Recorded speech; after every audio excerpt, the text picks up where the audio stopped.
Joining me in studio, senior editor at Honest Reporting, Daniel Pomerantz, and political analyst, Amir Oren.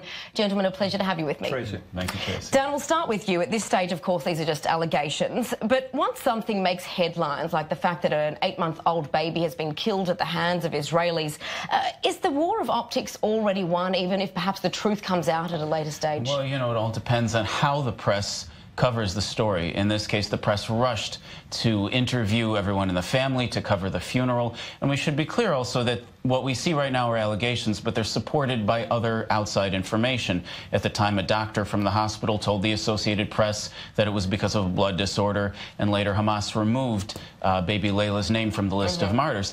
So at the time, the press didn't cover all of those things as thoroughly as they should have.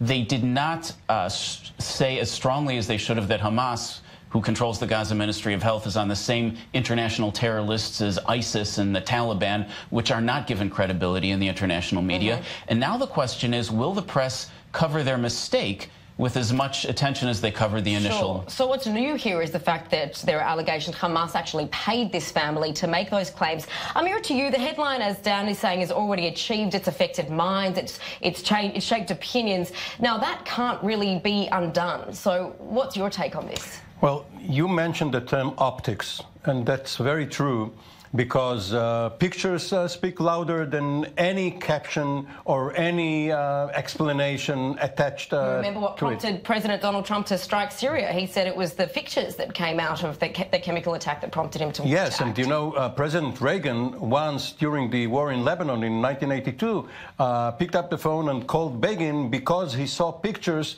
which he believed were of innocent civilians hit by Israeli shelling. They weren't, but the deed was done anyway. The problem is so many people are biased one way or the other. The number of undecideds is so small that it doesn't really matter. And we are living in an era of relative truth. So truth will out. But what is truth?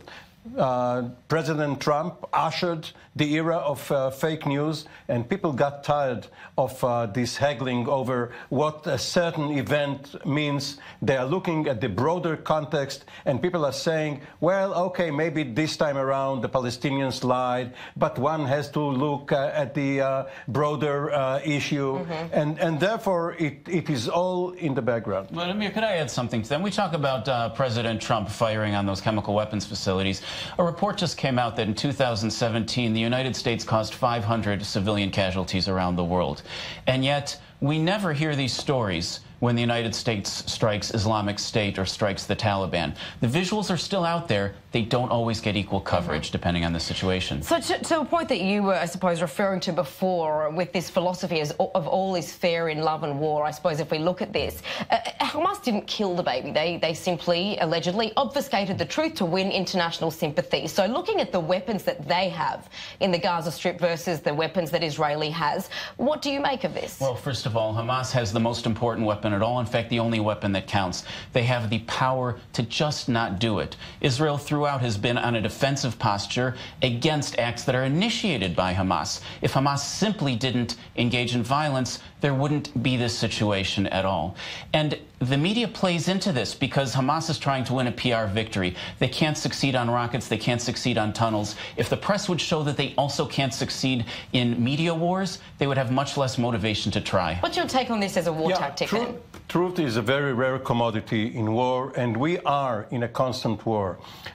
Israel has not been shy years ago and fabricated its own events. Actually, we are sitting here in Jaffa, just a few hundred yards from the police station where Israel staged an event to justify the beginning of the 1956 war, when it didn't have anything on the ground. So this is the Orient. People used these devices, and in the long run, it doesn't really matter. It's unfortunate, but the impact is not that great. Making a parallel, I suppose, once again, with the fact that it was these images that we see coming out of Syria that really do garner international sympathy, and it even got one of the world leaders to act following with his allies to join in to bomb Syria. How important are optics in this particular conflict? Well, apparently what we saw even today is that some people in the Israeli Knesset wanted a bill barring Israelis and others from taking pictures of Israeli soldiers in the territories for fear that this will hurt Israel propaganda-wise. Transparency is important both for domestic reasons and for Israel's international prestige as a democracy which isn't fearful of the truth. What do you make of, I suppose, popular opinion that if with this propaganda war here, this war of optics that Israel is losing, what do you attribute that to? Well, you know, I think that optics are kind of a last resort for Hamas. They haven't been able to win on anything else, and they won't win on this either, because at the end of the day, the people of Gaza have not gained anything from these optics, and the people of Gaza know it.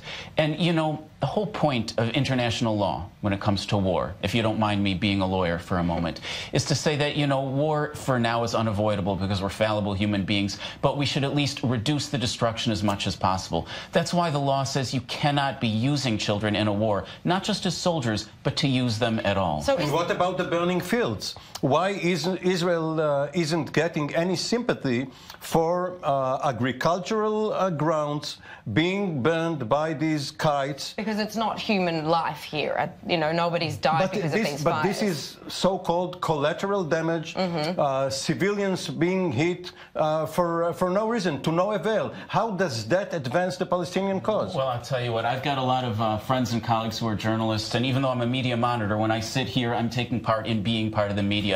So I think I can say that we, as the media, have suffered from a certain lack of self-reflection. We think we can tell everything in narratives rather than really finding what the real story is. And we're paying a price for that. And we get a little bit defensive when people say things like fake news, but it doesn't happen in a vacuum. All right, and certainly we know that once that headline is achieved, then the argument comes up, what is greater? Is it the pen is mightier than the sword? That argument then rears its head. Amir, Dan, appreciate that insight and for that very nice discussion. Tracy. Appreciate Thank you, it. Tracy. All right, we're going